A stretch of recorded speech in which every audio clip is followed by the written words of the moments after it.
جو ہم آیت پیش کرتے ہیں انا ارسلنا کا شاہدم و مبشرم و نذیرا، بے شک ہم نے آپ کو شاہد مبشر اور نذیر بنا کر بھیجا ہے۔ ہم یہاں پہ اس کا معنی یہ کرتے ہیں کہ شاہد کا معنی حاضر و ناظر ہوتا ہے، تو بعض احباب کہتے ہیں نہیں جی یہاں پہ تو گواہ کا معنی ہے، یہاں پہ تو حاضر کا ہم معنی کر ہی نہیں سکتے ہیں۔ میں نے کہا چلو ٹھیک ہے نہ کرو، مجھے بتاؤ گواہی دیتا کون ہے؟ گواہ بھائی بنتا ہی وہ ہے جو موقع پر موجود ہو۔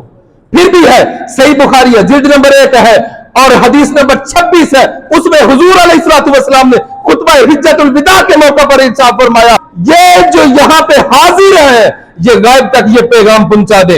ہم نماز جنازہ پڑھتے ہیں، میں لفظ شاہد کا معنی آپ کو بتا رہا ہوں، جو حضور نے فرمایا جو یہاں حاضر ہے، لفظ شاہد کا معنی حاضر ہونا ہے، لیکن حاضر ہونے کا معنی وہ ہے جو میں نے آپ کے گوش گزار کیا ہے۔ ہم نماز جنازہ پڑھتے ہیں، دعا مانگتے ہیں اللہم اغفر لحینا ومیتنا وشاہدینا، یا اللہ مجھے بخش دے، جو ہمارے زندہ ہیں ان کو بخش دے، جو ہمارے مردے ہیں ان کو بخش دے، وشاہدینا، اور جو حاضر ہیں ان کو بخش دے۔ اس کا مطلب شاہد کا معنی حاضر ہے۔ اللہ نے یہ جو فرمایا ہے کہ انا ارسلناک شاہدا و مبشرا و نذیرا، تو اللہ نے اپنے حبیب کو نبوت اور رحمت اور علم کے حوالے سے ہر جگہ پہ حاضر و ناظر فرما دیا۔ یہ ہمارا نظریہ عقیدہ ہے۔